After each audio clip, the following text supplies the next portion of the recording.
On va pas attendre que les dernières chaises soient installées, mais on va commencer maintenant. Donc, merci d'être venus nombreux pour faire honneur à Genia Finkelstein, qui va nous raconter son histoire personnelle pendant la guerre, un peu avant, un peu après, et surtout pendant la Seconde Guerre mondiale. Euh, Genia, c'est un prénom polonais, c'est le diminutif de Eugénie en polonais. Et évidemment, l'objet de notre rencontre, c'est la période du ghetto de Varsovie. Hein. Elle est née donc à Varsovie, elle va nous le raconter. Mais le ghetto de Varsovie, il est créé en novembre 1940. En fait, dès le 1er septembre 1939, les Allemands ont envahi l'ouest de la Pologne. Et c'est seulement donc 14 mois plus tard qu'ils ont instauré le ghetto, même si dès le début, il y a eu des mesures humiliantes qui ont été prises contre les Juifs. Il y a eu une montée des mesures contre les Juifs jusqu'à ce qu'on les enferme dans ce ghetto au mois de novembre 1940. Et comme vous le savez, évidemment, ce ghetto a été entièrement vidé au printemps 1943 avec cette bataille légendaire qui commence le 19 avril 1943 et qui se termine un mois plus tard, où le ghetto est entièrement détruit. Donc, justement, la vie de Genia dans le ghetto correspond à toute la durée du ghetto, puisqu'elle en est sortie la veille de la bataille finale. Donc, évidemment, c'était très intéressant de raconter cette vie dans le ghetto, mais ce sera encore plus intéressant, je crois, de raconter comment elle a survécu à la sortie de ce ghetto jusqu'à la libération de la Pologne. Et puis on débordera la période de la guerre, puisqu'on examinera aussi à la fin de la guerre dans quelle ambiance les Juifs rescapés comme elle-même se trouvaient en Pologne et qu'est-ce qui a motivé son départ de la Pologne vers la France. Tous ces points d'histoire sont intéressants quand ils sont incarnés par une personne comme Genia. Et elle a beaucoup tenu à parler aussi de son mari, qui n'est plus vivant aujourd'hui, mais dont elle connaît très bien l'histoire personnelle. Et donc on réservera du temps dans un deuxième temps donc pour raconter avec précision l'histoire de son mari, comment lui aussi a survécu à la guerre.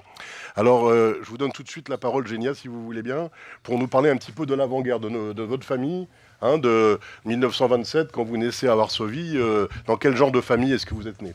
Je suis née dans une famille moyenne, cadre moyenne.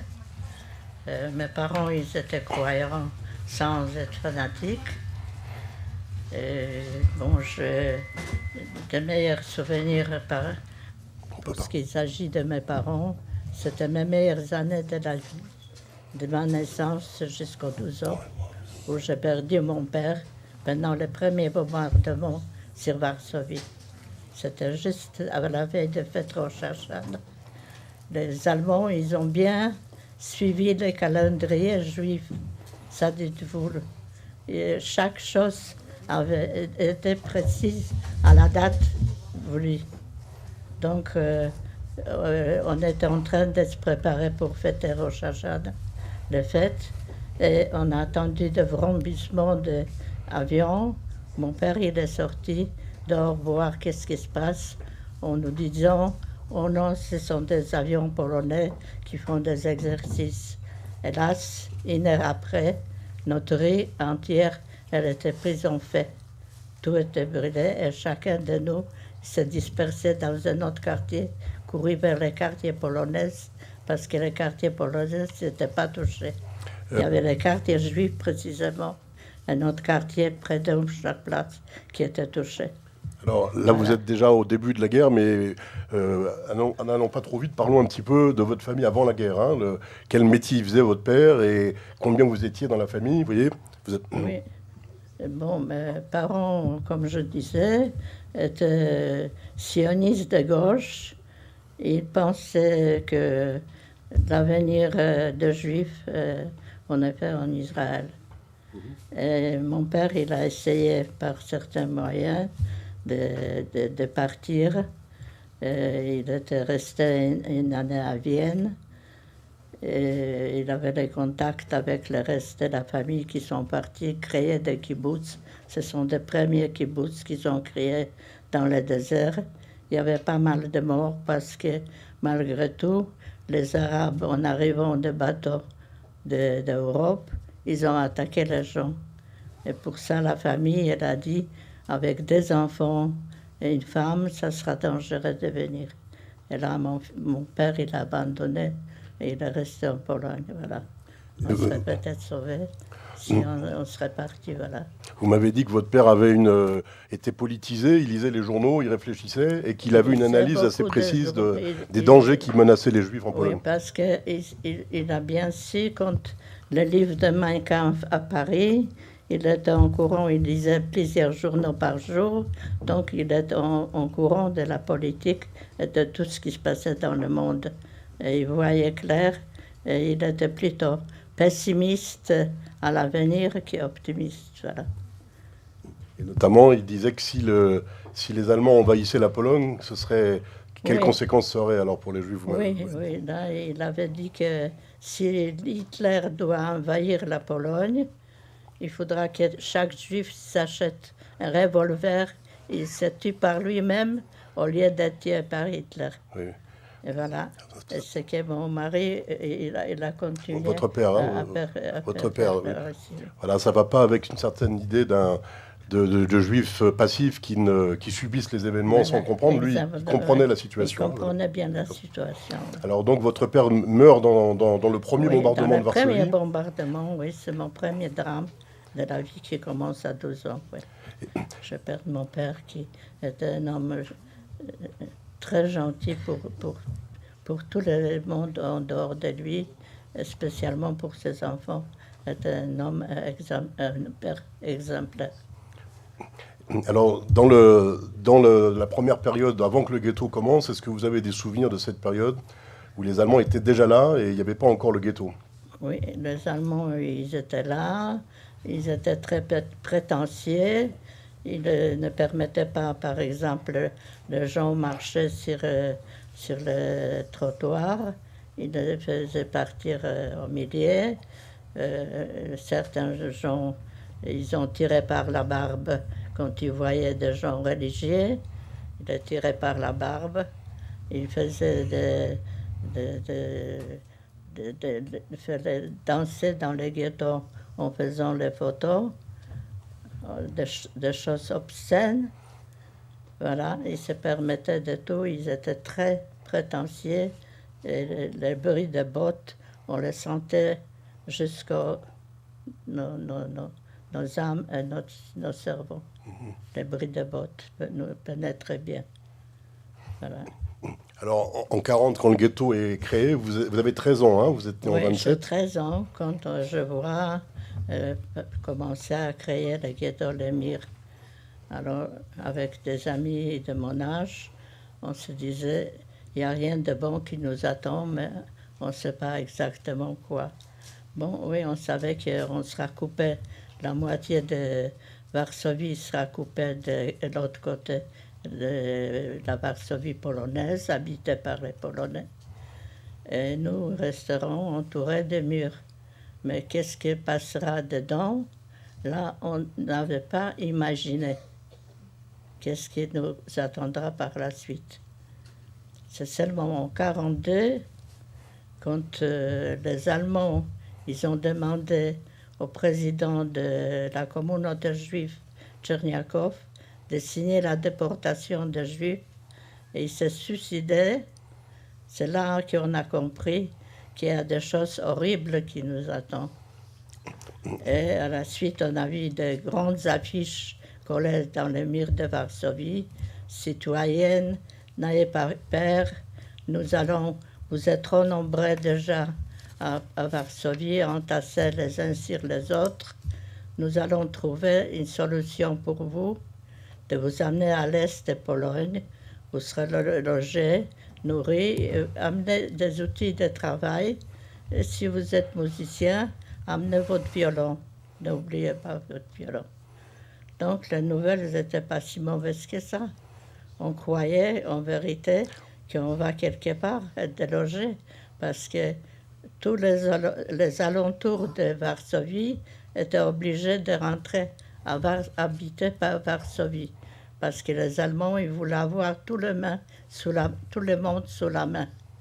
Ils ne voulaient pas avoir les gens dispersés, aller les chercher à droite et à gauche, mais avoir tout le monde sous la main.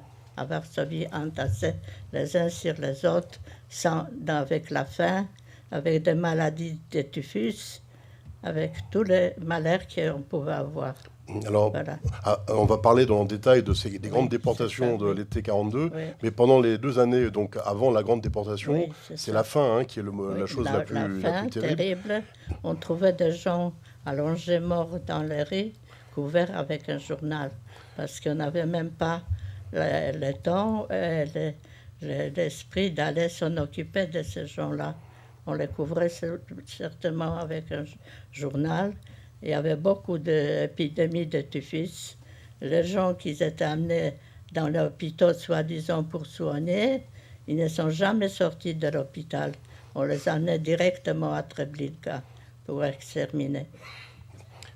Et alors, pendant ces années de la faim, quel est le travail de votre maman elle est veuve maintenant, quel est son travail? Ma mère, elle avait une grande épicerie. Elle était nommée comme point de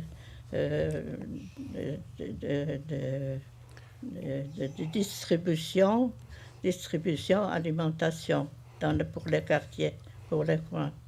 Donc, elle avait reçu un papier par les Allemands qu'elle était devenue femme utile.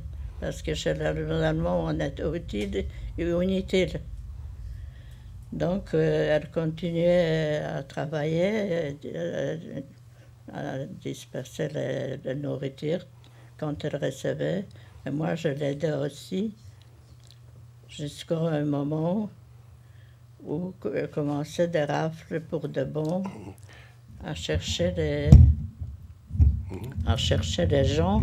Les Allemands, ils avaient très peur de venir le soir chercher les Juifs. Parce qu'ils avaient peur des Noirs, ils avaient peur qu'on les tue. Ils avaient très peur pour eux. Voilà.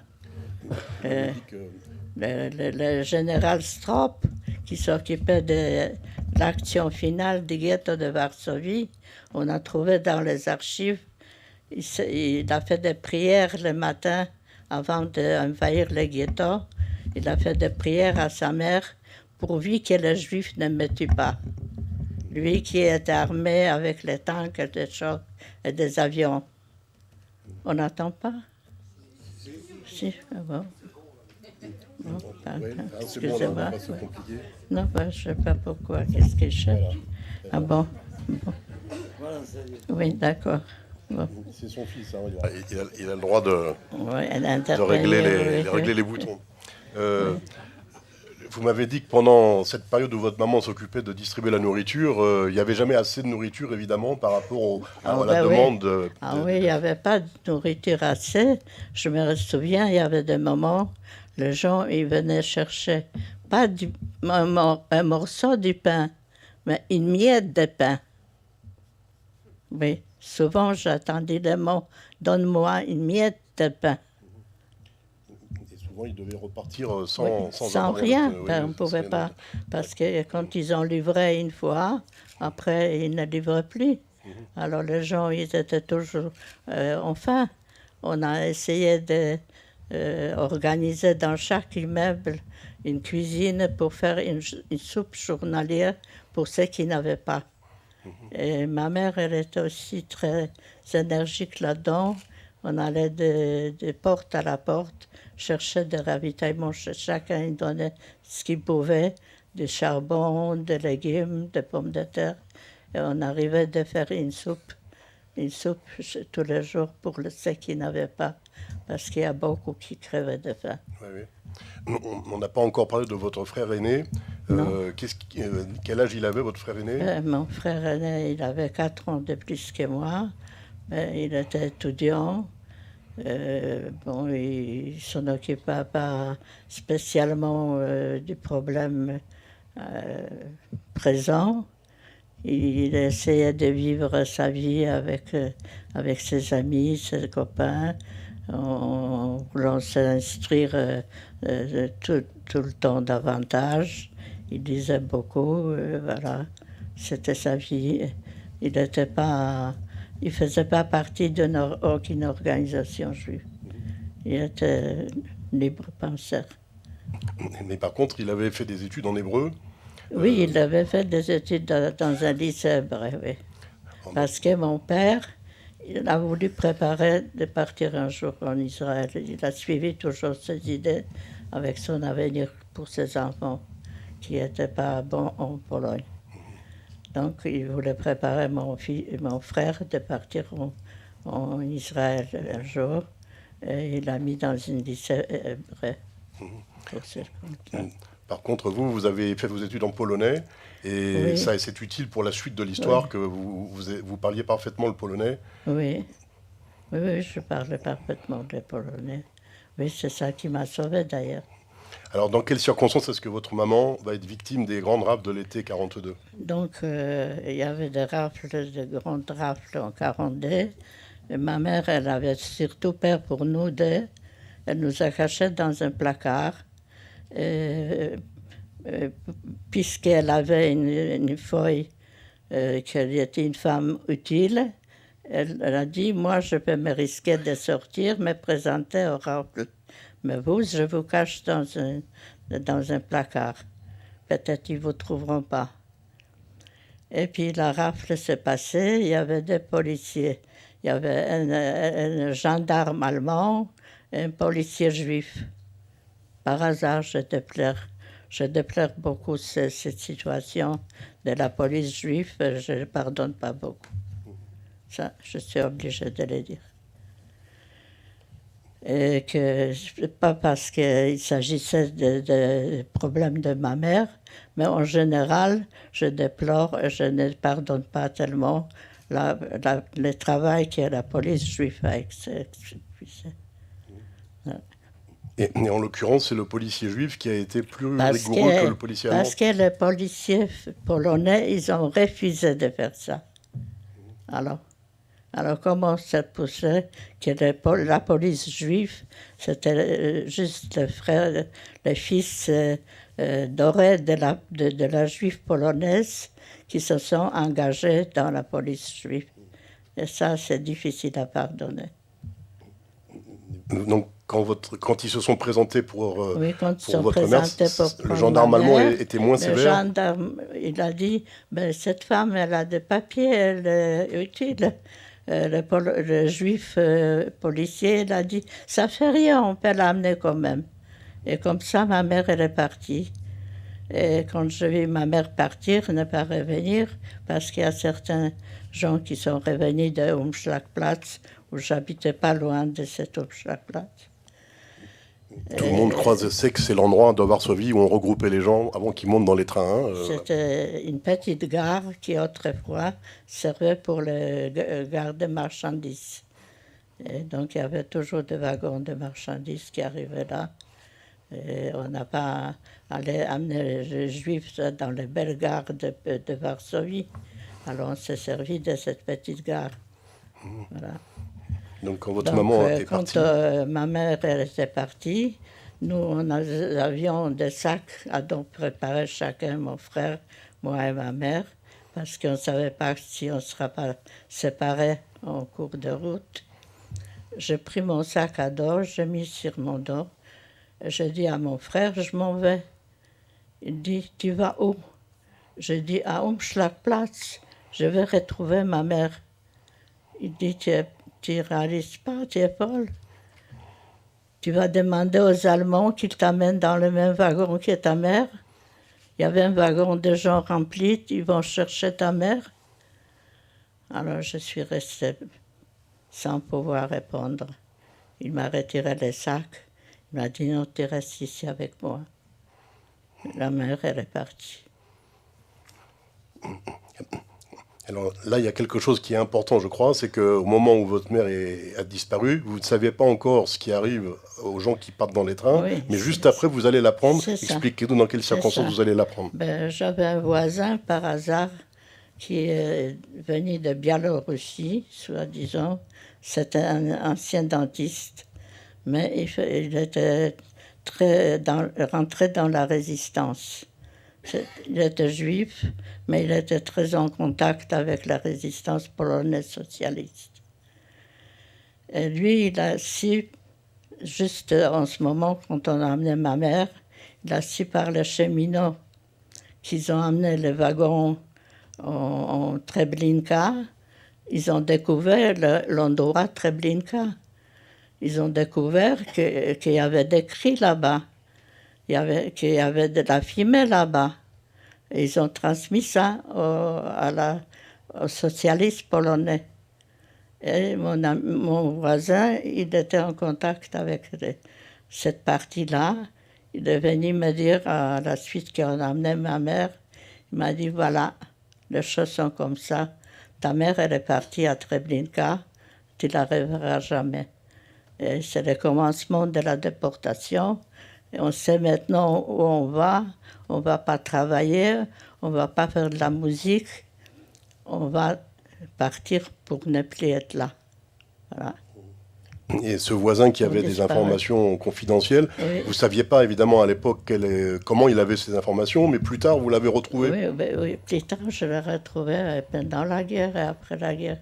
Il était toujours dans la résistance, avec la résistance tchécoslovaque. Des médecins, des avocats, l'élite de Tchécoslovaquie qui sont formés de la résistance. Voilà, donc oui. C'est un peu mystérieux où il était exactement, mais en tout cas, il avait ces informations. Il avait ces informations, oui. Il a joué le rôle de concierge d'immeuble, d'un côté, et puis finalement, c'était quelqu'un qui était très actif, qui était dans la résistance, oui, et qui savait qu'il était en contact avec la résistance polonaise. Et il savait des choses, voilà. Alors, on a appris comme ça, et on ne se faisait plus des illusions. On a compris que Tcherniakov, il s'est suicidé en ne pas voulant signer la déportation parce qu'il le savait de quoi elle va être composée, de quoi va être construite cette déportation. Que ce n'était pas pour amener les gens travailler, ni de leur donner du pain et de la soupe, mais c'était pour les gazer carrément dans les chambres à gaz. Alors à partir de là, comment est-ce que vous faites pour survivre dans le ghetto ? La plupart du temps, on reste. C'est des jeunes qui restent, des personnes âgées, les moyens sont déjà partis. À Treblinka, à Majdanek et à Auschwitz, moins parce qu'à Auschwitz, il était plus proche de l'Occident, donc il était réservé pour le lot juif de tout le pays d'Europe. Pour la Pologne, ça servait la plupart du temps, c'était Treblinka et Majdanek, les deux camps. Je suis restée avec mon frère. J'avais de la chance qu'un de mes cousins ne pouvait plus survivre par la faim et ils se sont décidés, les Allemands, ils ont fait une propagande pour ceux qui viendront toutes seules se présenter à Umschlagplatz, qu'il ne faudra pas les traîner. On leur donnera 1 kilo de pain et un pot de confiture. Je vois la dame qui réagit bien, qui est bien au courant des choses. Donc mes cousins sont venus en passant par chez nous, puisqu'on n'habitait pas loin de Umschlagplatz. Ils sont venus nous dire au revoir. Et quand ils sont venus nous dire au revoir, j'ai dit non, c'est pas possible, vous n'allez pas partir vous-même, vous présenter à Umschlagplatz pour le kilo de pain, la confiture. Non, restez avec nous. Parce que ma mère, comme elle avait son magasin d'alimentation, elle avait laissé un peu de réserve, un peu de tout pour nous, s'il faudra. Alors je dis, on va le partager tant qu'on pourra et on restera ensemble. D'autre part, comment on se nourrissait à Varsovie? Parce qu'après, ils ont arrêté de livrer le ravitaillement. Ils ont coupé complètement le ravitaillement. Il fallait mourir de faim. Seulement, tous les matins, des groupes de jeunes hommes sortaient travailler de l'autre côté polonais pour les Allemands, décharger des wagons de charbon, faire des travaux physiques très difficiles. Le soir, ils avaient le droit d'amener 1 kilo de pommes de terre, un bout de pain, et avec ça, on se nourrissait. On survivait avec ce que les jeunes ils ont amené le soir. Sinon, il n'y avait aucune nourriture. fournis par les Allemands. Donc, quand on a commencé à penser sérieusement que la situation, elle s'aggrave de jour en jour, on amène tous les gens, et finalement, le tour viendra. Nous étions 50 000 jeunes dans le ghetto, que notre tour viendra aussi. Donc, on a commencé à se préparer, à résister de quelle façon on pourra. C'est-à-dire, le soir, les jeunes en rentrant, en cachant sous les pommes de terre et pain, etc., ils achetaient des armes chez les Polonais, des pistolets, des grenades, etc. On a dit avec des haches, avec des couteaux, on se mettra, mais on ne se laissera plus amener dans le wagon. C'était la devise qui était lancée parmi les jeunes. Et puis voilà, on ne savait pas qu'il y avait des organisations juives qui étaient bien organisées, Daniel Anielewicz, tant d'autres, qui ont organisé la résistance. Mais on ne savait pas quel jour éclaterait la dernière solution. Mon frère, en attendant, il a réussi de prendre contact avec certains Polonais, de se débrouiller, de voir des fausses cartes d'identité. Pour lui, il avait aussi le type slave, très blanc, il parlait très bien polonais. Et pour moi aussi, donc, il a fait avec de l'argent des cartes fausses polonaises pour pouvoir évader éventuellement, si c'était possible. Alors, c'est-à-dire qu'il organise, votre frère, à la fois votre évasion et son évasion. Et ça va se passer juste avant la révolte du ghetto. Juste avant. Et il y a une histoire humaine très délicate, c'est qu'il va vous laisser partir vous en premier, en restant lui dans le ghetto. Expliquez-nous comment ça s'est passé. C'est le dernier soir avant mon départ, parce que pour partir du ghetto, c'était très difficile. Il fallait attendre 2 mois parce que le matin, quand les groupes y sortaient, ils étaient comptés par les gendarmes un par un. Et le soir, le même nombre devait être de retour. S'il manquait une personne, on pouvait exécuter tous les groupes. Donc, tout le monde était responsable pour tout le monde. Voilà. Alors, justement, votre frère va utiliser... Il s'est trouvé à un moment donné, par hasard, qu'il y avait un monsieur que je connaissais qui habitait mon immeuble. C'était un homme assez riche, qui pouvait se permettre avec son argent de se sauver, mais il avait le type très sémite. Donc il ne pouvait pas rêver de se mettre dans la rue un jour, de passer par la rue. Il a essayé de rentrer avec les Polonais en contact, avec de l'argent, de pouvoir s'échapper chez eux, mais il a vu que la situation n'est pas facile, n'est pas drôle, qu'il ne survivra pas. Et puis il a décidé carrément de retourner dans le ghetto. Et le jour que mon frère il a appris qu'il y a quelqu'un qui va revenir le soir, il a trouvé le moment pour moi de sortir le matin. Du coup, le soir, le nombril était le même. C'est comme ça que vous sortez du ghetto? Et comme ça, je suis sortie du ghetto, habillée en garçon. Mais le soir, on avait une discussion avec mon frère. Parce que je lui disais, tu as la même occasion de t'en aller, de sortir que moi. Pourquoi tu ne vas pas, tu as des papiers? Il a dit, maintenant tu n'as pas de père, tu n'as pas de mère. Je suis là pour m'occuper de toi. Je dis, il n'y a pas à s'occuper, il faut se sauver. Il a dit, ça n'a plus d'importance, parce qu'on ne sait pas si on va survivre. Mais s'il y a un de nous qui survit, ça serait déjà bien. Alors va, ne me pose plus de questions. Va, sors demain matin. Et le matin, je suis sortie. Et il y a une dame polonaise avec laquelle il était en contact, déjà en relation pendant un long moment. Elle avait reçu des vêtements et de l'argent, etc. Elle était d'accord de me garder un certain temps chez elle. Et puis elle m'attendait à la sortie, à l'arrivée. Elle m'a amené chez elle. Elle m'a fait à boire et à manger. Je passais la nuit et je croyais que j'étais quelque part à l'abri.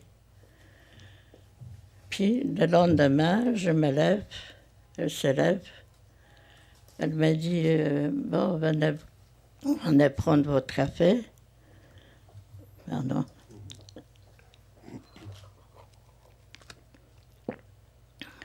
Je viens dans la cuisine prendre mon café, puis elle m'annonce, écoutez mademoiselle, je viens de recevoir un coup de téléphone de la part de mon mari qui travaille dans l'usine.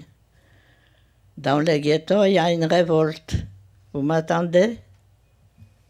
Oui, j'ai dit oui, madame. Je commence à pleurer parce que je regrettais mon départ. Finalement, je regrettais mon départ. J'aurais préféré rester avec. Et puis, le on soir... va préciser peut-être que votre frère est resté, donc vous ne l'avez plus jamais Pas revu. seulement mon père, mais pour tout le monde. Oui, oui. Vous n'avez plus jamais revu votre frère, Non, mais vous supposez qu'il a participé à la révolte. Oui, oui, et puis je pensais que je croyais toujours avec la guerre, avec le père Allemands à Stalingrad, que la situation va changer et qu'il y aura quand même une partie de juifs, de jeunes qui vont survivre. Et quand j'ai entendu qu'il y a la révolte dans le ghetto, ça m'était égal de mourir avec. Voilà. Je l'ai dit aujourd'hui, ouvertement. Alors quand cette dame vous dit qu'elle a reçu le coup de Cette téléphone dame-là, de son mari... elle m'a dit, au bout de quelques heures, elle me répète, mais vous attendez, mon mari m'a dit aussi que vous ne pourrez plus rester aujourd'hui chez nous, qu'il faudra que vous partez. Ah bon? Vous pouvez prendre vos affaires sur vos dos. Alors j'ai dit merci. Je prendrai mes affaires et comme ça on m'arrêtera tout de suite en descendant dans la rue. Bon, puisqu'il faut partir, on ne veut pas de vous. Au bout d'une journée, avoir promis quelques mois de me garder chez elle.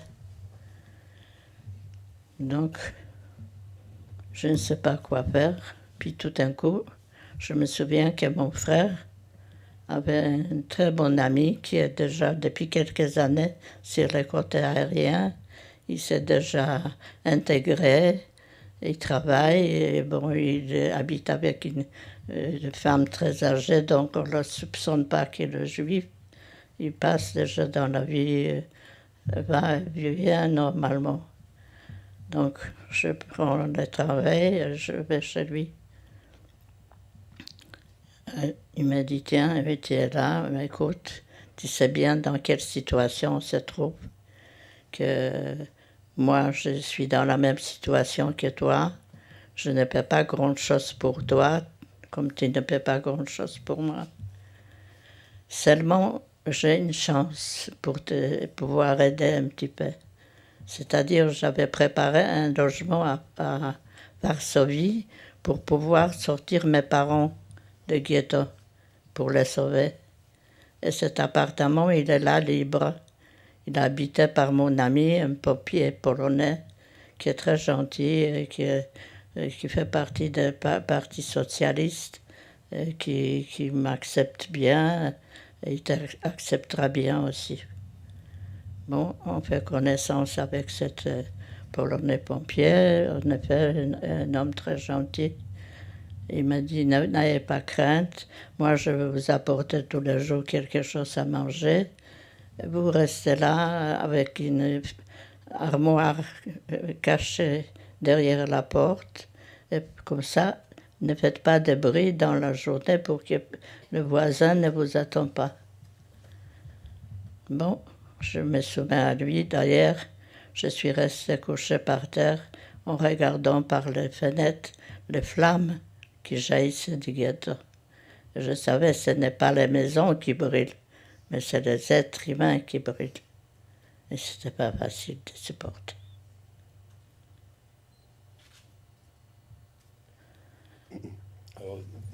Qu'est-ce qui a fait que vous n'avez pas pu rester très longtemps dans ce logement avec Donc, ce pompier? je suis restée peut-être 8 jours, 10 jours. Tout se passait très bien. Puis d'un seul coup, j'attends à travers le mur les Allemands qui montent chez des voisins polonais. Ils cherchent les Juifs. Wir sind die Juden, wir sind die Juden. Ah, j'attends ça, ça me fait peur. Mais je dis rien, je bouge pas. Et puis le soir, mon ami avait l'habitude de mettre une cadenas sur sa porte pour faire semblant qu'il n'y a personne à l'intérieur. Donc, il revient le soir, il me dit rien. Le lendemain, il me raconte, vous savez, tu sais, Génia, la gardienne du meuble m'avait dit que les Allemands, ils sont passés chercher des Juifs dans l'immeuble, chez les Polonais. Mais ils n'ont pas trouvé. Et ils m'ont dit que chez toi, il y a un cadenas sur la porte. Ça les inquiète, ça les embête.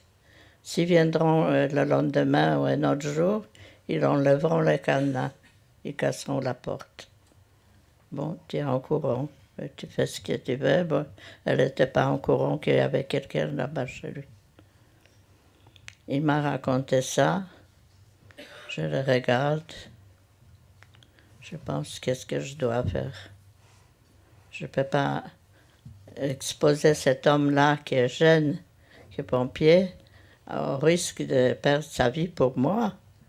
Je lui dis, écoutez Yannick, Jean, moi je m'en vais. Mais il me dit, où vas-tu? Je ne sais pas où je m'en vais. Je m'en vais. Je ne peux pas exposer. Vous êtes polonais, vous avez le droit de vivre. Moi, je suis condamné à mourir.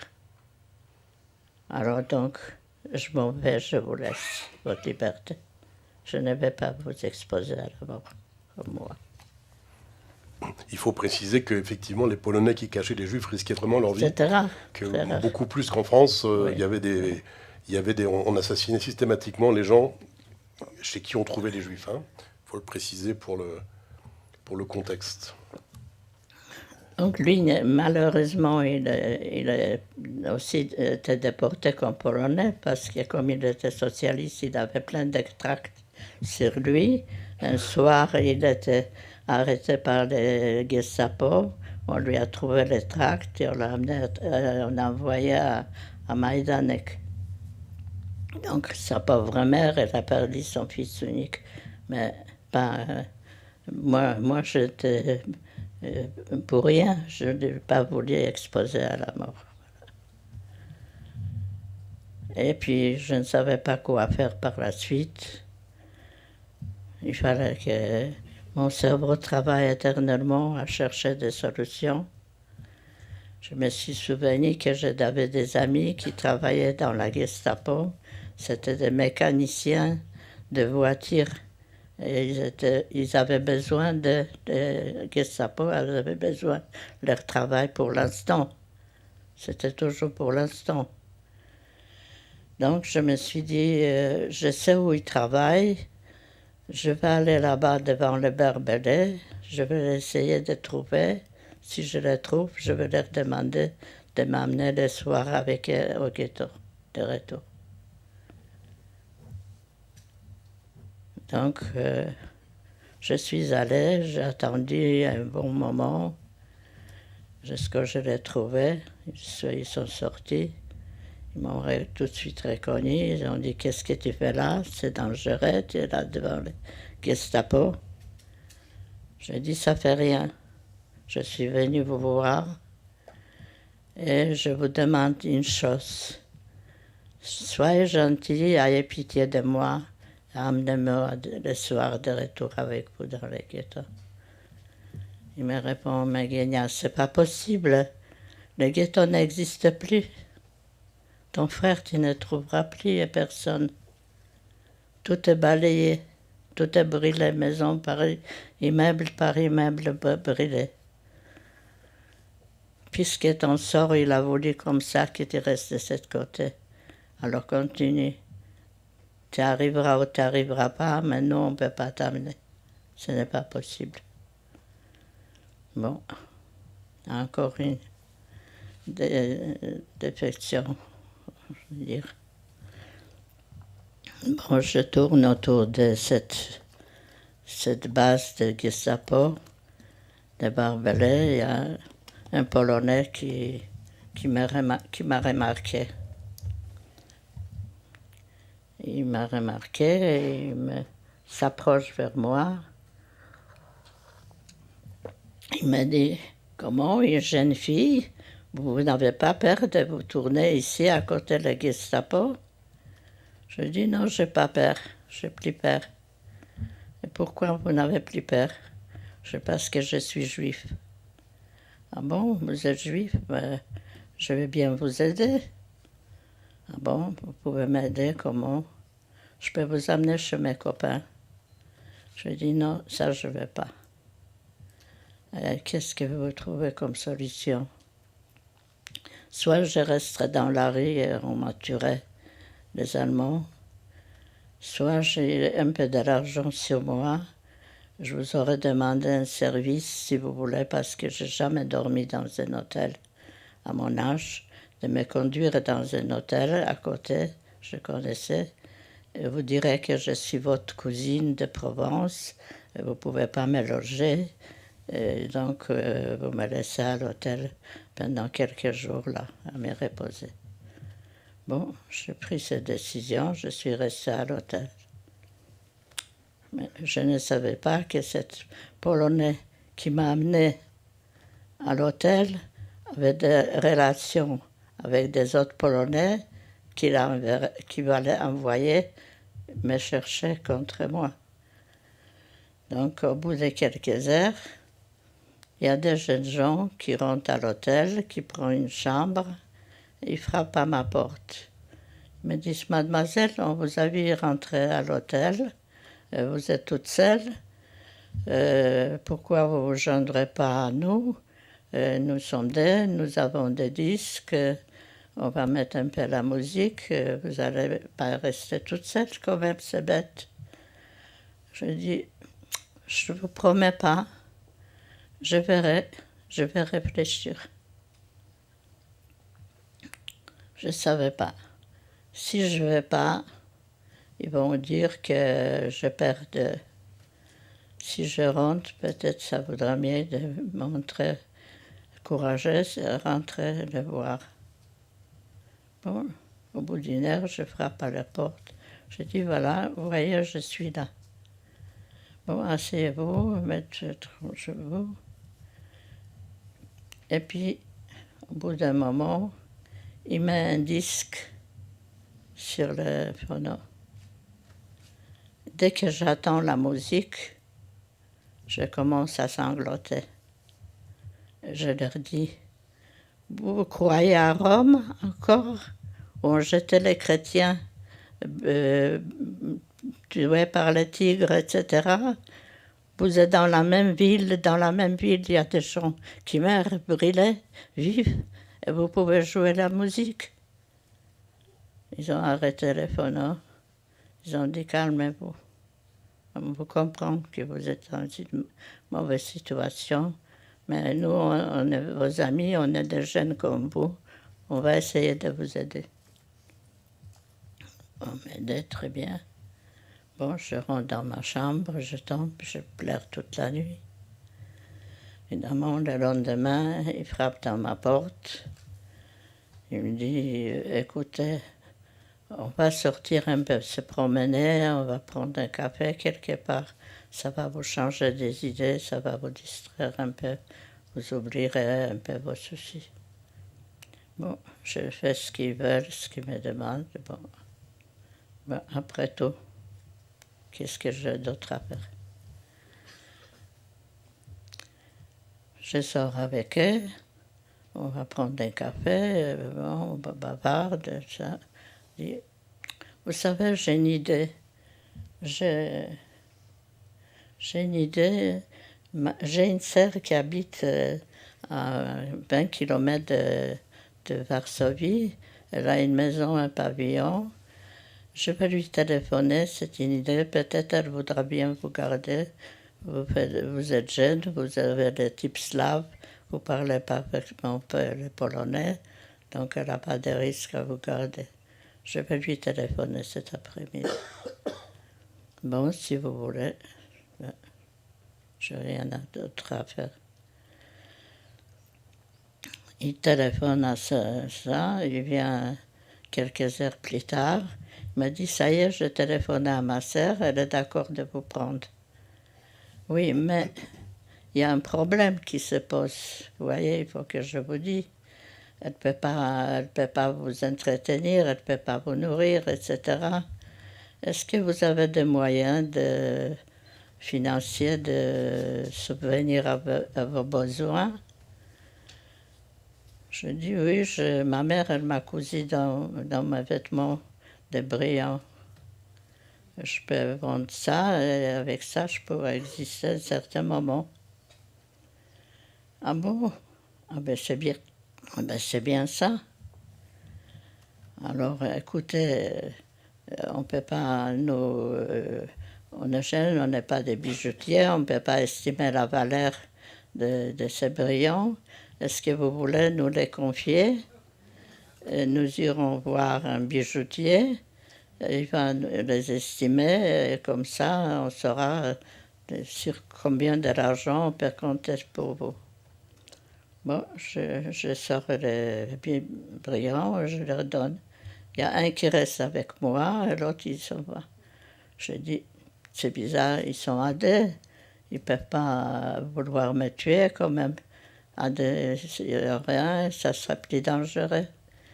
Je reste rassurée parce que l'autre, il reste avec moi, il me tient compagnie. L'autre, il est parti 1 heure, 2 heures.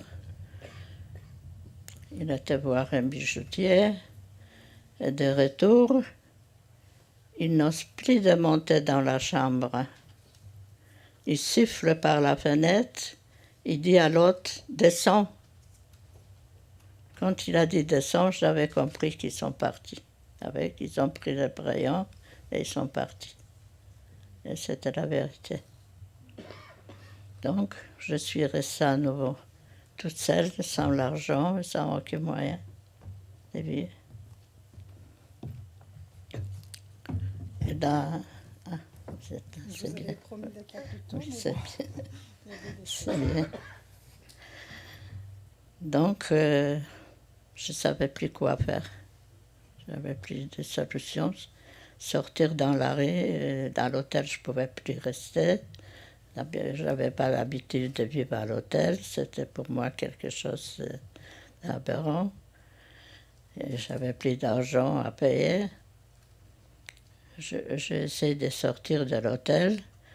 Il y a la femme du gardien de l'hôtel. Chaque hôtel a un gardien.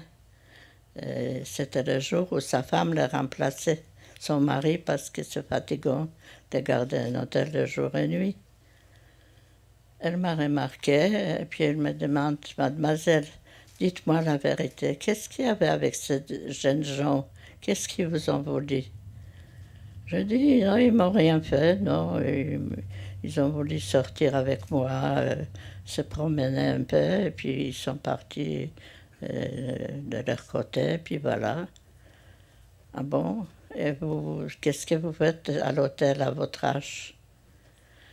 Ah, c'est une autre histoire, madame. Je suis seule, je suis juive, je ne sais pas où aller.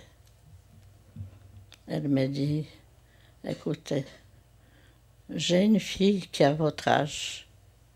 Je ne peux pas comprendre que vous soyez perdu complètement.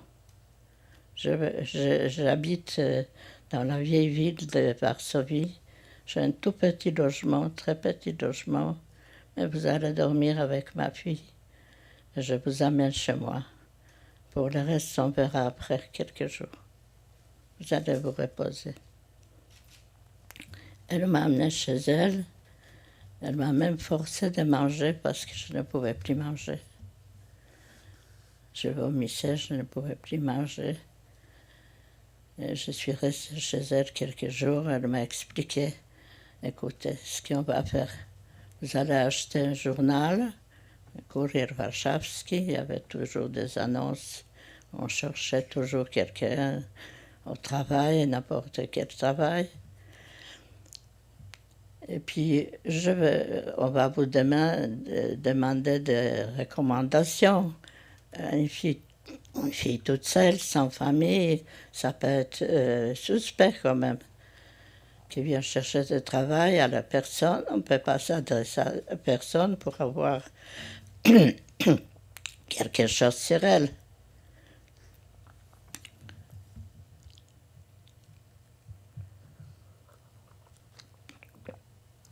Donc, je vais me porter garant de vous, je vais dire que je suis votre cousine. Alors là, je dis, j'ai une chance unique avec cette femme-là. Bon, j'achète le journal, je cherche des annonces. Une fille à tout faire. Bon, je sais rien faire, en fait, mais je sais tout faire. Pardon. Bon, je vais me présenter chez la dame, une femme très très bien, la grande bourgeoisie polonaise. Qu'est-ce que vous savez faire? Je sais tout faire, madame. Bon, écoutez, vous connaissez la situation à Varsovie, on ne peut pas rester nulle part, travailler sans être déclaré par la préfecture à la police. Donc, je vais vous envoyer chez mon gérant d'immeuble, et quand il sera d'accord pour vous inscrire chez moi, que vous travaillez chez moi, ben je vous prendrai, vous reviendrez. Je vous donne son adresse. Bon, je me suis rendue chez le gérant. Bon, il avait l'air bienveillant. Il commence à me parler en allemand.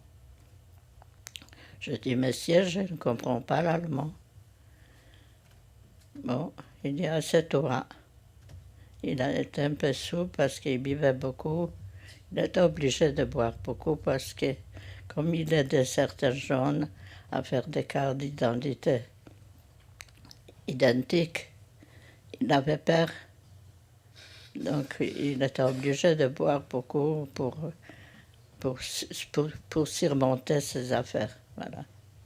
Pourquoi il faisait ses affaires, je n'ai jamais su. Donc, il me dit, montre-moi ta carte d'identité. Moi, je lui montre ma carte d'identité. Ta carte d'identité, écoute ma fille, elle est fausse.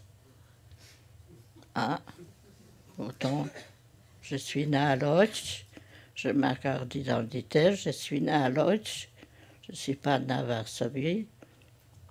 J'ai ma date de naissance et tout ça, on règle. Non, ta carte d'identité, elle est fausse, je ne te la rendrai pas. Ah, je dis, vous me laissez sans carte d'identité, je sors de chez vous, je peux t'arrêter et tout de suite prise à la Gestapo. Tu viendras demain la reprendre. Je rentre chez la dame, je lui dis rien de tout ça, parce que je me suis dit, je suis sans carte d'identité, peut-être elle me dira de partir tout de suite sur le coup. Je passe la nuit, je réfléchis la nuit, aller les revoir ou pas aller les revoir. Parce que je dis, s'il m'a pris la carte d'identité, certainement il va me dénoncer. Et en venant chez lui le lendemain, je vais me trouver devant la Gestapo. Mais je dis, qu'est-ce que j'ai à risquer? Je n'ai pas de risque à prendre parce que je suis en plein risque. Alors, aller ou pas aller, plus vite ça terminera, mieux ça vaudra pour moi. Bon, je suis allée, en passant, je dis au revoir Varsovie, au revoir ma belle ville. Voilà, je te vois pour la dernière fois. Et bon, voilà, j'arrive chez le gérant d'immeuble, il me dit rentre. Maintenant, dis-moi la vérité. Qu'est-ce que tu t'entendais ici? J'attendais les Allemands. Alors tu t'es trompé. Je te présente quelqu'un que tu comprendras très bien avec elle. Il me présente à une jeune fille, elle était plus âgée que moi, de quelques années. Il nous laisse tous les deux parler entre vous. Elle me dit, figure-toi que j'étais dans la même situation que toi. Et c'est lui qui m'a fait ma carte d'identité véritable. Ah bon, c'est un ange. Elle dit, oui, figure-toi, oui, c'est un homme très gentil. Il m'a fait ma carte d'identité. Et son fils, il m'a placé chez des Ukrainiens qui sont dans les ghettos à tuer les Juifs. Comme ça, on peut pas personne ne peut avoir des soupçons sur moi. Travaillant chez des Ukrainiens qui s'occupent des ghettos, de Juifs de ghettos. C'est son fils qui est plus jeune. Après, on verra quel rapport il y avait entre le fils et le père. Donc, je dis, tu me rassures, bon, il est si gentil que ça. Bon, alors je peux faire lui confiance. De toute façon, je n'ai pas d'autre choix que de lui faire confiance. Il me dit, amène tes affaires de chez la dame où tu es et tu vas rester là chez nous jusqu'à ce que tu n'auras pas ta carte véritable pour pouvoir chercher du travail et pouvoir te promener à Varsovie. Bon, je suis restée chez eux peut-être 15 jours. Ils étaient très gentils. La femme était une sœur d'un très grand comédien, un des plus grands comédiens polonais, Dimcha, qui était marié avec une juive par hasard. Et ils se sont très bien comportés avec moi, la femme et les enfants, ils étaient très gentils. Bon, jusqu'au jour où il avait obtenu ma carte d'identité et il m'avait dit tu seras obligé d'aller devant la Gestapo, même à la préfecture, chercher ta carte d'identité. Est-ce que ça te fait peur? Ça me fait peur, pas peur. Je suis prêt d'aller chercher. Et en même temps, son fils, il arrive, il fait un scandale tout d'un coup, pas à cause de moi, mais à cause de l'autre jeune femme. Il dit, elle ne veut pas me donner son adresse de sa sœur. Sa sœur, elle doit avoir de l'argent. Je veux qu'elle me donne de l'argent, ces filles. Ces filles, elles ont certainement de l'argent sur elles. Je veux leur argent. J'écoute cette scène. Je pense, moi, j'ai plus d'argent. Les autres, ils m'ont pris. Il fera ce qu'il voudra avec moi, mais il peut me chantager de quoi? Je n'ai pas de l'argent à lui donner. Bon, je suis allée à la préfecture, devant la Gestapo. Je n'ai pas eu peur. J'ai signé ma carte d'identité, j'ai pris ma carte d'identité. Je l'ai regardé droit dans les yeux parce que je savais qu'il vous regarde dans les yeux si vous avez peur, la moindre de peur, vous êtes tout de suite suspect. On vous prend tout de suite, on vous contrôle de qui vous êtes. Alors, je tenais bien le coup, j'ai pris ma carte et je suis parti. Et de là, je me sentais un peu libre déjà, que je pourrais chercher du travail pour de bon.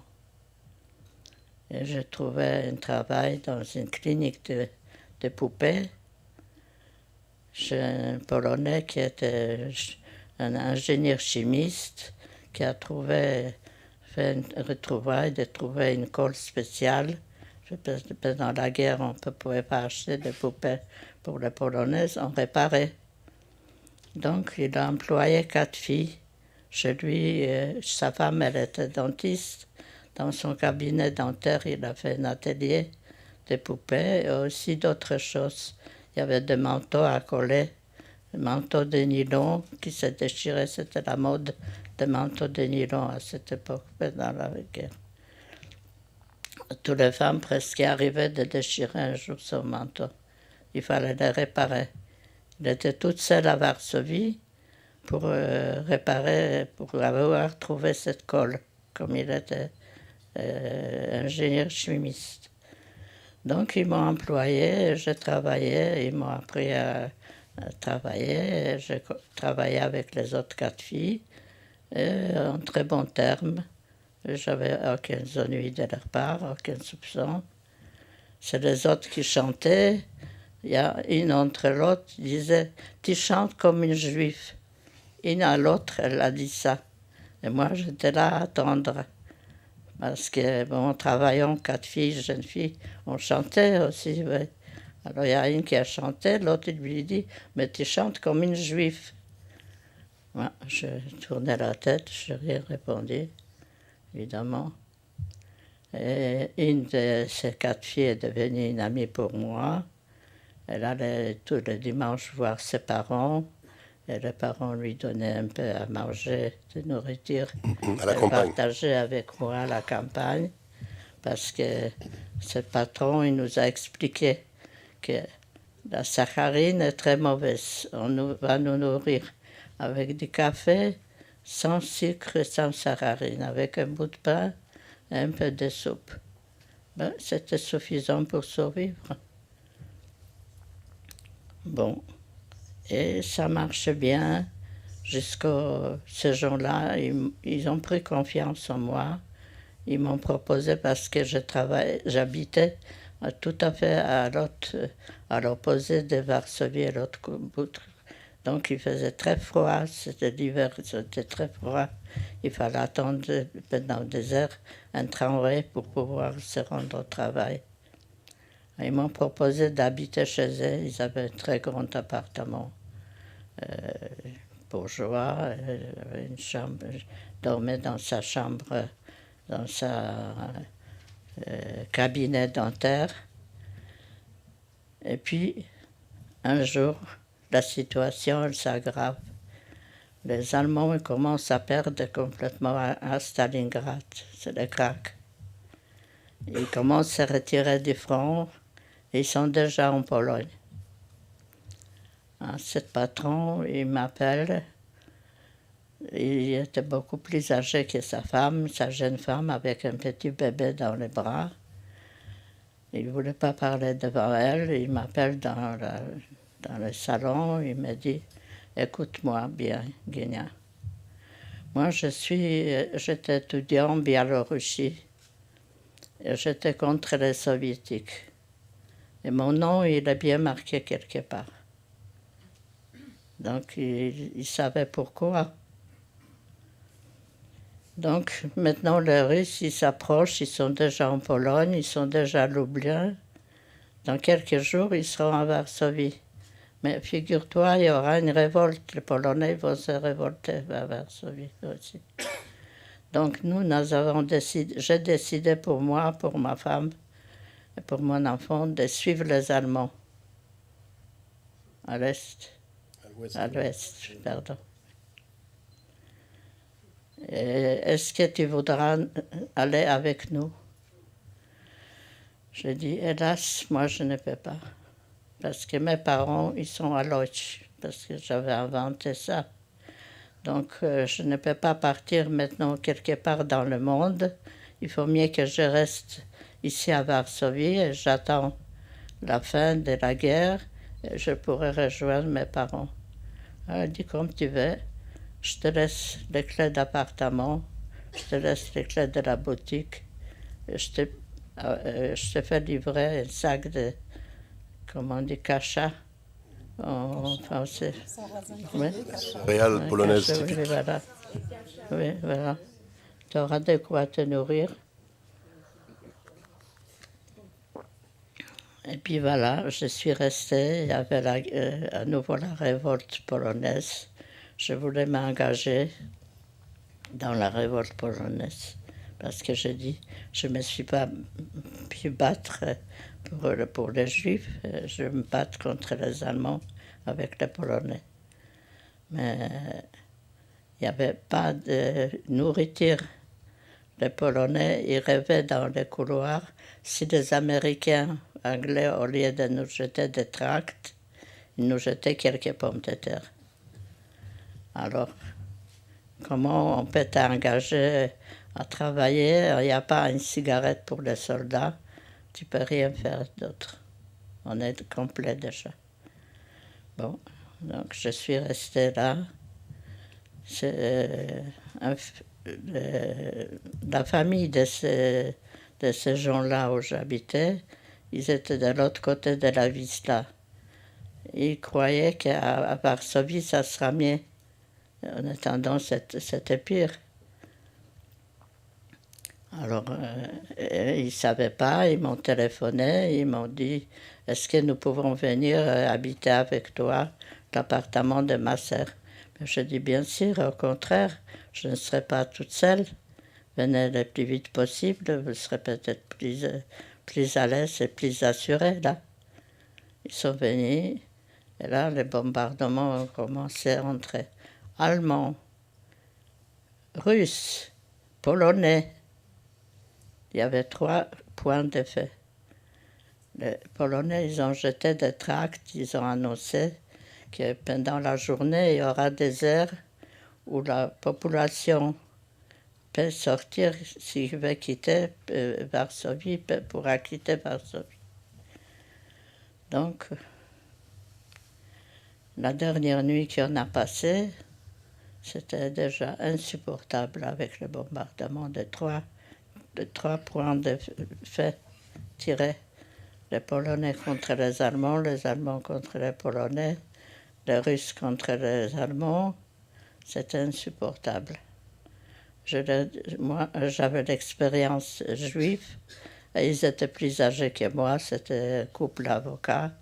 Je leur ai dit, vous savez, moi j'ai décidé, je vais sortir de Varsovie, je ne quitte pas Varsovie. Et qu'est-ce que vous pensez? Vous allez rester avec tous ces tiraillements? C'est pas possible, il faut mieux quitter. On dit oui, tu as peut-être raison, il faut mieux quitter. On a décidé de quitter Varsovie. En quittant, on nous a dit vous pouvez prendre le train parce qu'à certains points, ils ont à nouveau accumulé tous les Polonais. Et les jeunes, ils ont envoyé à Berlin sous les bombardements à Berlin en ce moment. Donc on ne pouvait pas échapper. Voilà. Alors je leur dis, écoutez, j'avais déjà l'expérience du ghetto. Je dis, ne prenons pas les trains. Nous allons marcher à pied tant qu'il faudra. Et jusqu'on arrivait là-bas, peut-être on pourra s'évader en route. Ah, ils ont dit, ça c'est une bonne idée, Kétia. Alors, on a marché, c'était loin. À un moment donné, j'ai fait exprès, je savais qu'on doit bientôt arriver à l'endroit où on va nous rassembler. Je me suis mis par terre dans la boue. Il y a un Allemand qui arrive, il me dit « Mais qu'est-ce que tu arrêtes de marcher? Il faut marcher. » Je dis « Je suis déjà fatiguée. Est-ce que vous pourriez me dire combien il y a encore des kilomètres jusqu'à l'endroit ?» Il m'a dit « Il y a encore 2 kilomètres, c'est tout. Et tu seras sauvé. » Ah bon? Je dis « Maintenant, écoutez mes amis, il faudra maintenant se tailler de cette groupe-là. » Alors j'ai dit, on va marcher tout droit. Il y a des sentinelles partout, des Allemands, des Gestapo, de tout. On va se semblant qu'on s'est trompé de route. Au lieu d'aller, il a dit d'aller droit, tout droit, encore des kilomètres, on va tourner à droite. On tourne à droite, il nous remarque. Alors je commence à rire, il faut rire.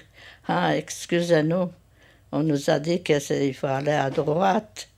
Alors nous sommes partis à droite. Ah non, non, non, il faut aller tout droit, encore 2 kilomètres. Ah bon? Et puis on marche quelque part. Il y a quelqu'un qui me tape dans le dos. Je me retourne, c'est un Allemand, un soldat. Il me dit, j'ai compris qu'est-ce que vous voulez faire. Vous voulez vous tailler? Je dis oui, c'est exact. Il dit, je ne suis pas pour Hitler, moi non plus. Alors, je vais vous aider. Écoutez, il y a plein de Polonais qui se sont cachés dans les fermes aux alentours. Je vais vous amener dans une ferme. Vous allez passer là-bas la nuit. Le matin venu, on en change de sentinelle. Je vous donnerai signe. Et à ce moment-là, vous pouvez partir n'importe où. Vous êtes en Pologne libre. Chacun pourra partir où il voudra. Il nous a amenés dans une ferme. En fait, la ferme était remplie, pleine de Polonais. Il y avait plein de monde dedans. Et on a passé la nuit là-bas. Le matin, quelqu'un qui nous frappe fort à la porte. Aufmachen. Alors ça y est, je dis, on est découvert. Non, c'est le petit soldat qui est revenu nous dire, maintenant il faut vous en aller. Il faut partir dans les 4 coins de Pologne. Chacun prend son chemin. Donc on est tous sortis de la ferme. Et puis chacun il est parti, voilà. Et à cette époque-là, les Polonais, ils étaient pour quelqu'un qui venait de Varsovie, ils ont donné son lit et tout ce qu'on voulait, ils recevaient avec les... Ils étaient des grands patriotes, mais j'étais polonaise, je n'étais plus juif. Alors on me recevait avec les bras grands ouverts. On m'a donné le lit, on m'a donné à boire, on m'a donné à manger.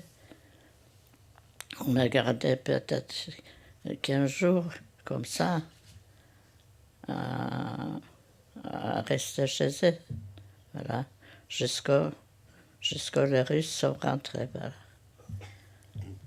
Alors, là, on va faire une pause parce que je crois que... J'ai perdu quelque chose en cours de route. Allez-y, alors si vous voulez ajouter quelque chose sur cette... Oui, allez-y. Oui, je ne me souviens plus. Ah bon, alors, ça va vous revenir, mais je pense que tout le monde, en écoutant les différentes étapes de votre cheminement, s'est fait une réflexion que tout le monde s'est déjà fait, que pour chaque juif qui a survécu pendant la Seconde Guerre mondiale, a survécu grâce à un enchaînement assez incroyable de petits miracles mis bout à bout. Donc là, il y a au moins une dizaine de moments où vous avez frôlé la mort et puis vous avez réussi à y échapper. Et là, on voit comment donc vous arrivez vivante au moment où les Russes arrivent, et personne ne sait que vous êtes juif en fait, hein, dans les autour de vous. Libre, personne ne sait que vous êtes juive. Non. Et alors, après, on va vous demander de raconter ce qui a suivi après la libération, mais est-ce que maintenant on peut passer à l'histoire de votre mari? Puisque les deux histoires vont se rencontrer. Ça, votre futur mari, vous ne vous connaissez pas encore. Mon futur mari, mais vous êtes des cousins de cousins. Hein, voilà, des cousins éloignés. On ne se fréquentait pas, voilà. Il était plus âgé que moi, une génération de plus, donc on ne se fréquentait pas à l'époque. Je l'ai vu de temps en temps. Il s'appelle Chaim, vous vous êtes croisés avant-guerre, mais vous ne vous connaissez pas vraiment. Voilà. Oui, je l'ai croisé de temps en temps dans la famille, quand il avait fait des fêtes, mais je ne le fréquentais pas. Alors, il avait 10 ans de plus que moi. Comment est-ce qu'il a fait, lui, pour survivre? Alors, voilà. Ben, je trouve que son drame était beaucoup plus dramatique que le mien. Parce que, premièrement, c'était un homme. Pour un homme, c'était beaucoup plus dangereux de pouvoir s'évader. Ça, vous le comprenez bien. Donc, il est resté aussi dans le ghetto de Varsovie. À un moment donné, les Allemands, ils ont demandé de jeunes hommes s'ils voulaient travailler dans un grand garage au faubourg de Varsovie. Ça s'appelle le Fort Wola, s'il y a quelqu'un qui connaît Varsovie ici. Donc, il est parti travailler dans ce garage. Ils étaient une trentaine de jeunes. Ils travaillaient. Le ghetto était déjà exterminé. Mais ils avaient besoin encore du monde pour travailler. Alors, ils ont gardé. Mais ils savaient bien que leur fin viendra aussi. Alors, mon mari, je veux dire Chaim, avait rencontré son ancienne institutrice d'école polonaise à Varsovie. Elle lui a dit de venir la voir, qu'elle pourra peut-être l'aider à faire de faux papiers pour carte d'identité. Pareil, ça commençait par là. Pour pouvoir se sauver, il faut avoir des papiers. Et puis, en effet, elle lui a procuré cette carte d'identité. Mais il était avec 30 jeunes, et les jeunes, tous les soirs, discussion sur discussion, discussion sur discussion, qu'est-ce qu'on va devenir, qu'est-ce qu'on va devenir. Il n'avait pas le courage de les laisser et partir se sauver. Donc il est resté avec eux. Seulement, il a attendu, il y a un Polonais, un ingénieur qui travaillait à l'intérieur de ce garage, lui a chuchoté dans l'oreille, « Préparez-vous, aujourd'hui à 4 heures, on vient avec un camion vous amener dans le wagon. » Il a prévenu tous ces jeunes, il a dit, « Écoutez, essayez tous de vous sauver, si vous pouvez. Courez n'importe où, essayez de vous sauver, parce qu'on va nous amener à 4 heures. On va nous mettre dans le wagon. » Ils ont dit, « Où voulez-vous qu'on aille? Chez qui on peut aller? Qui va nous recevoir? On n'a pas de papier, on n'a pas de physique.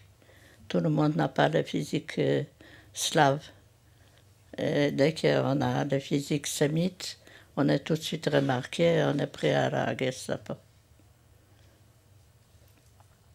Donc, il a attendu, ils sont venus les chercher, ils les ont amenés dans le wagon.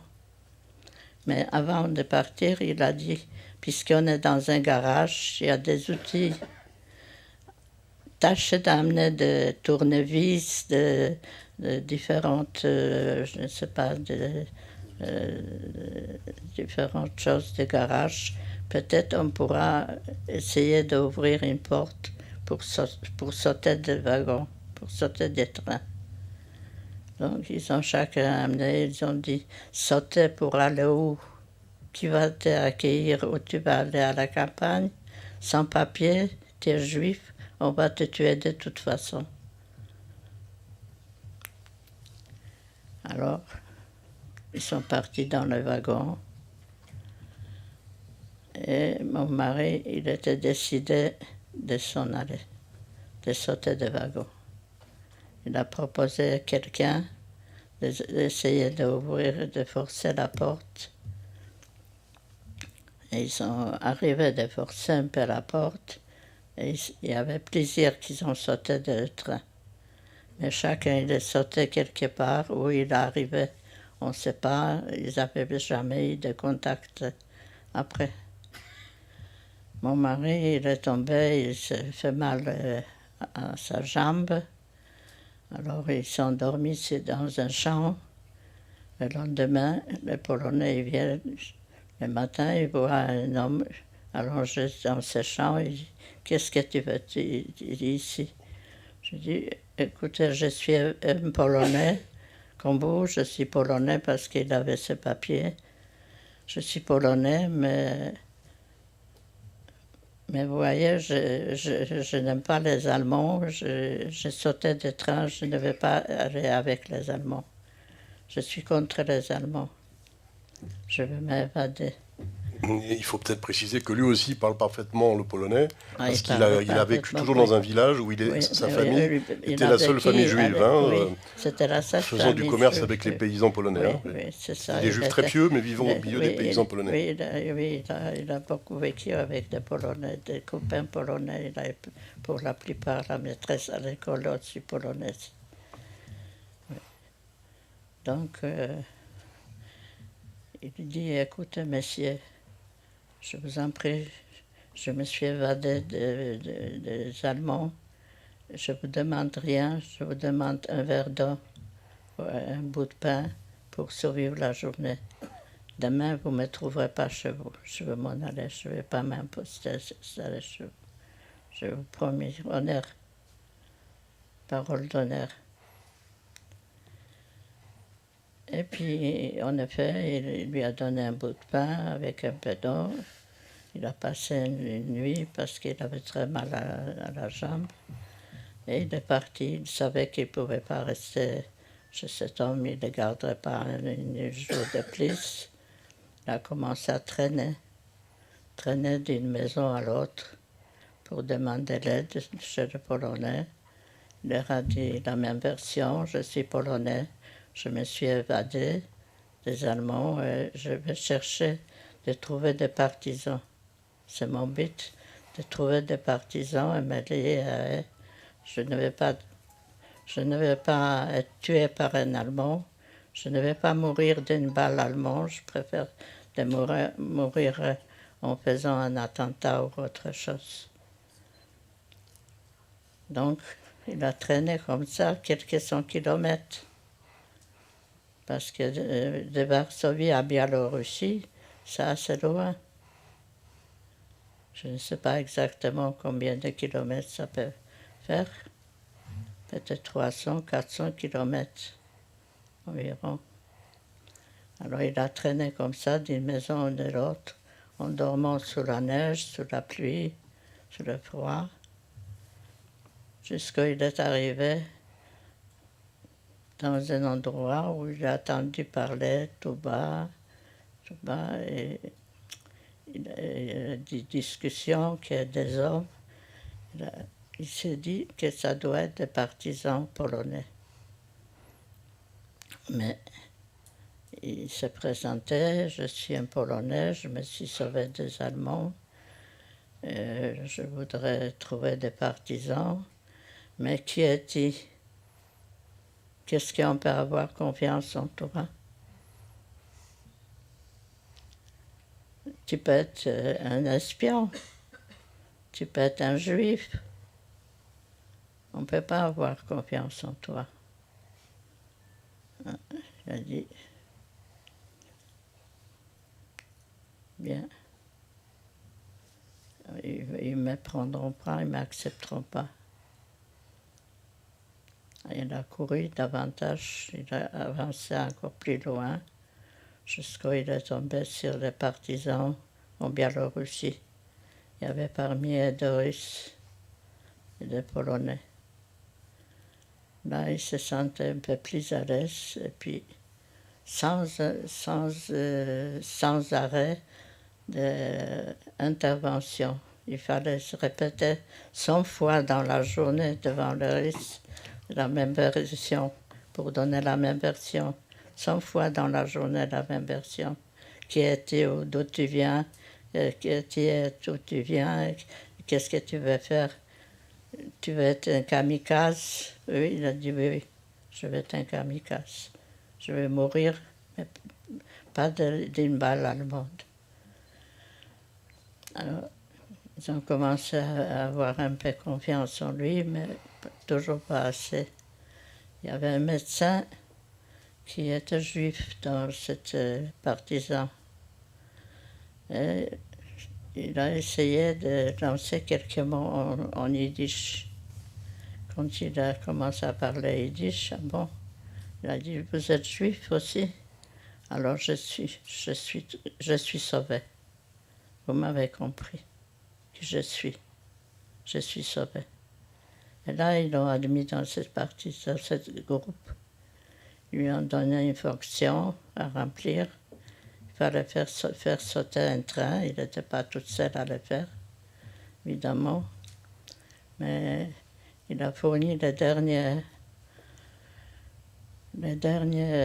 choses qu'il fallait mettre pour Les explosifs. Oui, des explosifs, il fallait mettre des derniers explosifs. Ils lui ont dit, est-ce que tu as le courage de le faire? Il a dit, oui, je vais, sans faute, sans peur, je vais. Et il est allé, il a mis l'explosif, le train, il a sauté, il n'a pas sauté complètement, mais il a bougé. Les Allemands, ils ont eu peur. Ils commencent à tirer.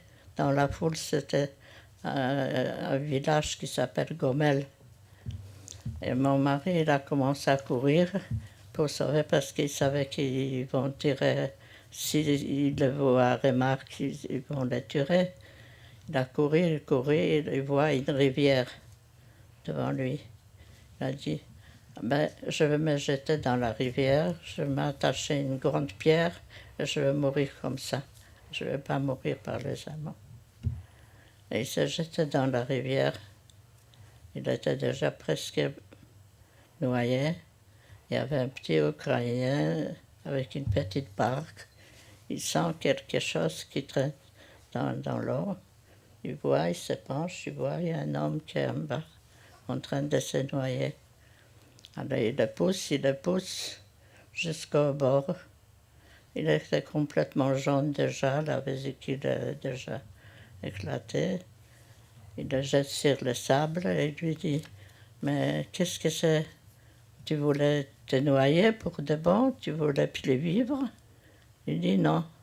Et pourquoi ça? Parce que je suis un juif. Je suis un juif mort maintenant. Elle dit, ah, si je l'aurais su, je ne t'aurais pas aidé. Il a craché dessus. Et puis, il a continué quand même à faire confiance aux Ukrainiens. Il y avait quand même, il y a partout des gens bons et des gens mauvais.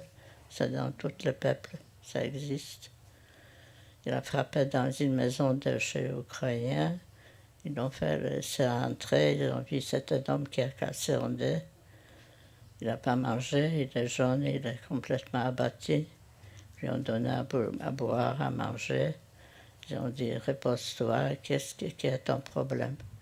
Il a dit, je vais trouver les partisans. Je vais retrouver les partisans. Je ne vais pas mourir comme ça, je vais retrouver mes bâtons. Et puis, ils ont dit, attends quelques jours, nous connaissons des petits Ukrainiens qui traversent la barque d'un côté de l'autre, et là-bas de l'autre côté, il y a un groupe de partisans. Mais il avait déjà les bras blessés, son bras il était blessé. Au moment de l'attentat qu'il avait mené, il s'était blessé, oui, en étant trop près de l'attentat.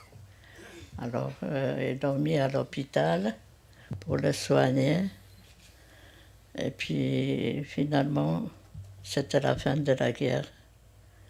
Alors, l'officier russe est venu le voir. Il a dit, écoute, toi qui parles polonais, allemand, tu pourrais nous servir si tu voulais. On pourrait t'envoyer à Moscou pour suivre un stage, pour travailler avec nous et nous servir. Il a dit oui, je voudrais bien vous servir parce qu'en Pologne, il y a une armée très nationaliste, les AK, qui attrape les Juifs qui s'évadent. C'était qui les tue sur la route. Il leur prend leur argent, il les déshabille, il leur prend les affaires et il les tue. Alors j'aurais bien voulu vous aider de les trouver, ces AK. Seulement, j'ai perdu toute ma famille. J'avais 4 frères et 3 sœurs. Je les ai perdus, avec les mariés, avec les enfants. Je vis avec l'espoir, peut-être, de tous ces 7 enfants-là. Il y a peut-être quelqu'un qui est resté en vie. Vous me laissez partir, vous me faites un laisser-passer. Je partirai chercher la famille. Si je ne la retrouve pas, je reviendrai vers vous pour me battre. Voilà. Il est parti en Pologne, il est venu à Varsovie, et par hasard, il a trouvé la même famille que moi, j'ai retrouvé les mêmes cousins, puisqu'on était cousins. Et comme ça, on s'est retrouvés ensemble, et donc on s'est plus quittés. On est resté avec la famille Goldstein, qui a vécu en Israël, qui avait beaucoup de mal de se séparer d'eux. Alors voilà, on a bien progressé dans le temps, dans la chronologie. Maintenant vous vous êtes rencontrés donc avec votre futur mari. Et qu'est-ce qui a fait que vous avez quitté la Pologne? Est-ce que vous pouvez, en résumé, nous dire qu'est-ce qu'il y avait dans l'ambiance de la Pologne en 45-46 qui a fait que vous avez décidé de ne pas rester? Moi, je voulais continuer à faire mes études. d'économie. Et puis, mon cousin, il était Goldstein, était ancien officier dans l'armée polonaise. Donc, on lui a attribué un grand appartement à Łódź. On tous on s'est réunis, on habitait ensemble. Donc, on était tous, on a trouvé une famille avec des enfants qu'ils avaient. Mais à la fin de cette année, je ne me rappelle pas le mois exactement, il y a eu un pogrom à Kielce. C'est en juillet 46, oui. En 1946, oui.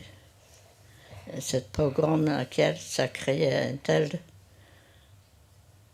atmosphère que tous les Juifs qui sont revenus de Russie, qui étaient survivants en Pologne, des camps, etc., tous ont décidé de boucler, et faire la valise et partir. Et là, on a fait pareil. Vous m'avez raconté. Mon cousin m'a donné le choix. Soit tu veux rester faire des études, on te comprend bien, mais est-ce que tu veux te séparer à nouveau de la famille? Je dis non, je ne peux pas. Je vous suis avec vous, je pars avec vous. Et on est partis tous vers l'Allemagne et on est arrêté à Berlin et mis en prison. Avant de quitter la Pologne, vous m'avez raconté deux anecdotes sur l'ambiance antisémite. Le pogrom de Kielce, vous n'y étiez pas, mais vous avez directement été témoin de deux incidents sur l'antisémitisme. Je n'étais pas témoin, mais ça a fait une telle... ça a fait un tel choc pour tous les survivants que personne ne pouvait plus accepter de rester en Pologne. Vous m'avez parlé d'élèves en classe qui faisaient des réflexions. Les gens qui étaient en classe avec vous ne savaient pas que vous étiez juif. Non, ils ne savaient pas. Et donc ils disaient des choses sur les juifs en votre présence qui vous ont paru insupportables, c'est ça? Oui. À deux reprises, hein, d'accord. Oui. Alors pourquoi les gens qui fuient la Pologne comme vous, ils vont en Allemagne? Parce qu'en Allemagne, il y a des camps de personnes déplacées organisés par les Américains.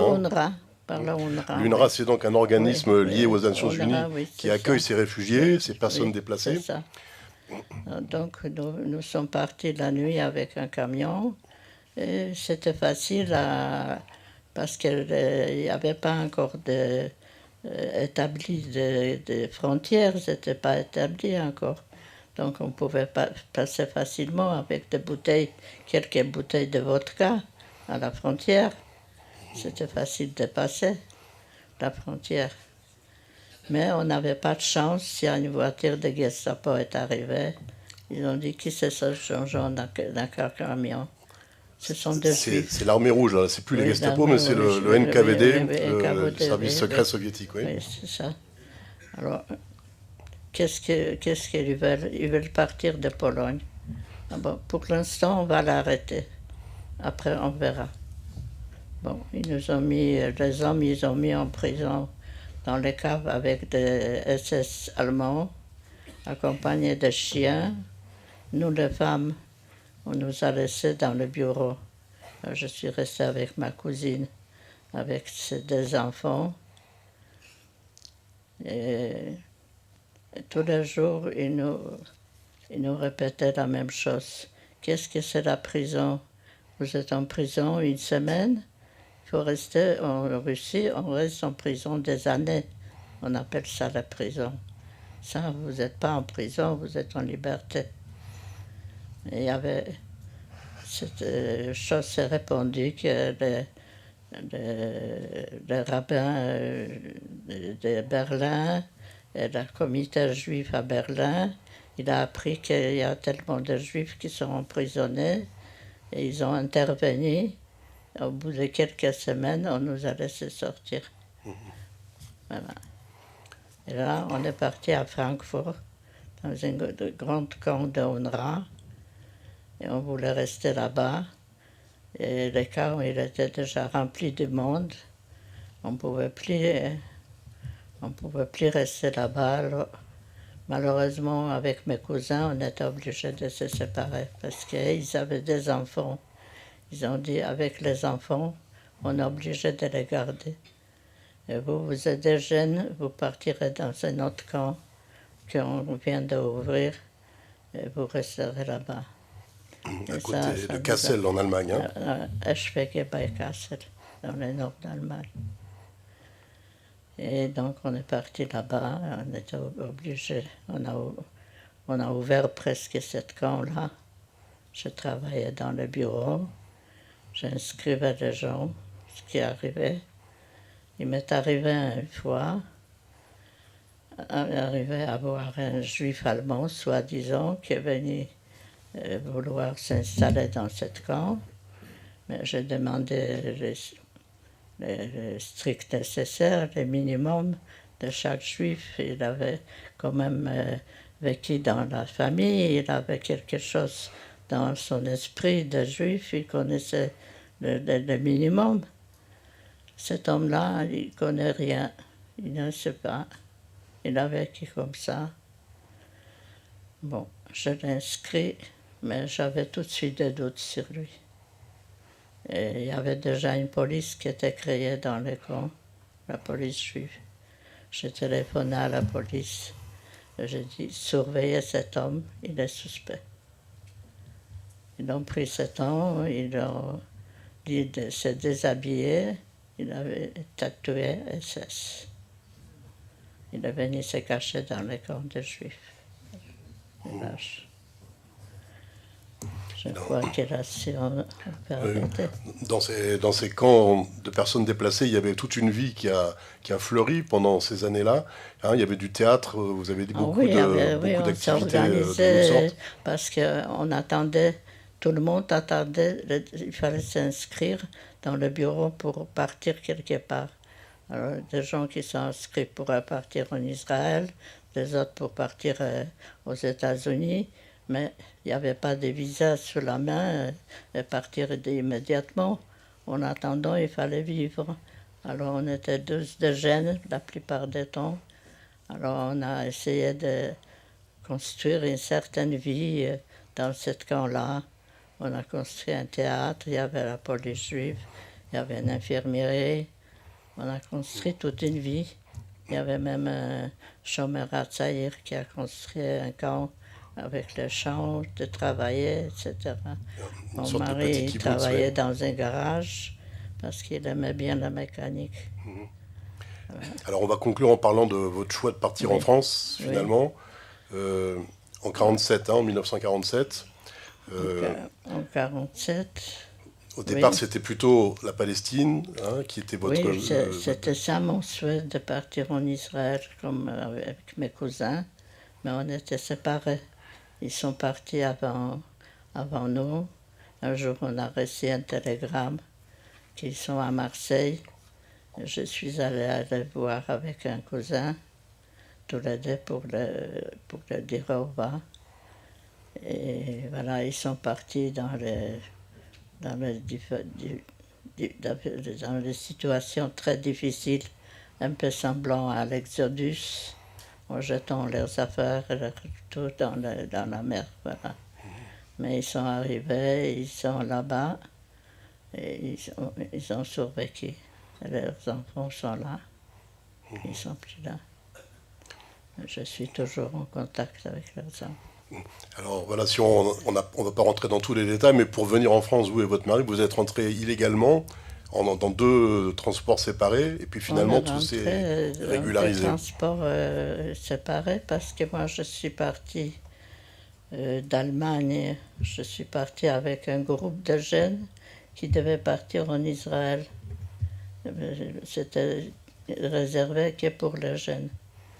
Donc mon mari ne pouvait pas partir avec ce groupe. Moi, je ne voulais pas me séparer parce que je me suis séparée, tout le temps séparée. Finalement, je vais rester à nouveau toute seule dans ma vie. Mais mon mari m'a expliqué, des amis m'ont expliqué, tu pars dans des conditions légales, c'est un voyage pour des jeunes spéciaux avec des certificats légaux, tu vas arriver dans de bonnes conditions. Moi, je suis un homme, je te suivrai après, plus tard, et je partirai illégalement en Israël. Mais finalement, ça s'est arrêté là. Il n'y avait plus de départ en Israël légal. Ils ont construit des camps à Chypre et il fallait aller à Chypre. Alors mon mari m'a écrit des lettres. Tâche de rester à Paris et de attendre à Paris. Je suis restée à Paris. Je trouvais du travail dans un orphelinat de Rabbin Schneerson. Oui. Ça, je ne vous ai pas dit. Le mouvement Lubavitch, oui. Oui, le mouvement Lubavitch, oui. Parce que c'était une maison créée par le rabbin Lubavitch pour des enfants qui ont perdu un de leurs parents déportés. Et moi, j'avais déjà 18 ans. Je voulais donner à ces enfants ce que je n'ai pas eu moi-même. Et je me suis engagée avec une amie qui parlait très très bien hébreu. On se partageait les rôles. Elle donnait l'éducation en hébreu. Moi, je me suis occupée autrement. Mais c'était la plus belle page de mon travail, de ma vie. D'accord. Ben, merci beaucoup, Génia. Bon, peut-être qu'avant de donner la parole alors tout de suite à la salle, on va vous laisser peut-être lire un certain nombre de